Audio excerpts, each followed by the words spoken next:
Let's get back to the breaking news as this dispute between President Trump and Elon Musk gets worse, seemingly by the hour. Tesla shares are taking the brunt of it.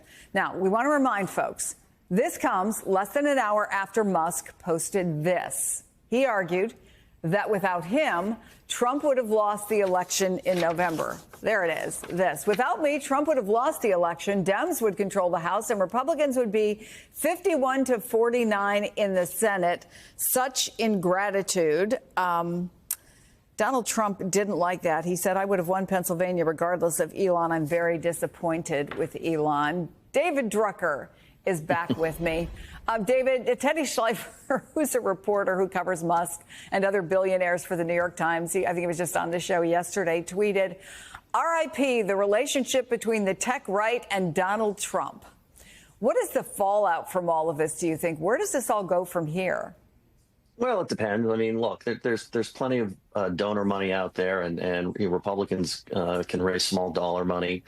So, we'll have to see what the long-term impact of this is. It's unclear that Musk was decisive in the 2024 election. I mean, there were issues like inflation and border security that sent voters, shifting to the right across all demographics and just about all demographics. I think what's interesting here is that as innovative and successful as Elon Musk is as a businessman, he seems to be rather politically naive. The Republican Party and Donald Trump, neither of them really campaigned on bringing the federal debt under control. They didn't campaign on entitlement reform. They didn't campaign on across-the-board tax increases. They've talked about waste, fraud, and abuse, which anybody who follows budgeting knows you should get rid of, but it's nowhere near. I mean, it's like a drop in the bucket when it comes to dealing with a $37 trillion debt. And so if he thought that the Department of Government Efficiency or discretionary spending cuts was going to get it done, then he didn't understand the budget. And he also apparently didn't understand that political loyalty with President Trump runs one way. The way it's good for Trump and not necessarily good for everybody else involved. It's just the way he is.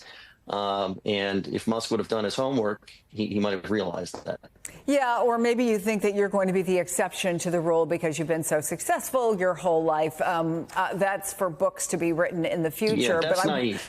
Yeah, I want to bring in Phil LeBeau, who covers the auto industry for CNBC. Last time I looked, Tesla shares were down 8%. And in addition to that, when Donald Trump tweeted that he was very disappointed in Elon, he said, he knew this bill better than anyone, and he only developed a problem with it when he found out I would cut the EV mandate.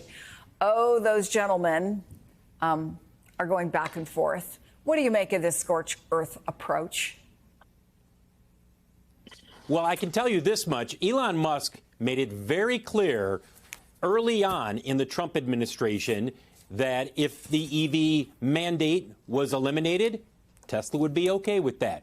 And the general feeling on Wall Street was that Tesla, of all the automakers, could live without the EV tax incentives, at least the consumer one, the $7,500 incentive, because it had the greatest scale. In other words, other automakers really trying to get their EV business going needed that mandate or that tax credit more than Tesla. And so Tesla would be okay without it being a part of any future bill, which is the case now. So that was clear, Chris. This is not a surprise. This is not like Elon Musk just woke up today and said, wait a second, the EV tax credit is going away.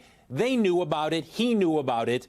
And so that element of this back and forth between Elon Musk and President Trump, that's ridiculous. This has been out there. It's been known for some time. Now, maybe Elon Musk has now decided, wasn't really crazy about the idea of getting rid of it, and he has changed his tune. That's always a possibility. But let's just be clear about that. This is not a surprise. And I don't know if you have it in front of you, but what, is Tesla still down around 9 points or so? Phil? Yeah, it's down about 9%. But yeah. let's be clear here. It's not just because of this back and forth with President Trump. There are a lot of issues swirling around Tesla in terms of EV demand, whether or not they're positioned in the world to fight off the competition in China, as well as the growth of Chinese EV automakers around the world and especially in Europe. All of those are swirling around Tesla shares right now.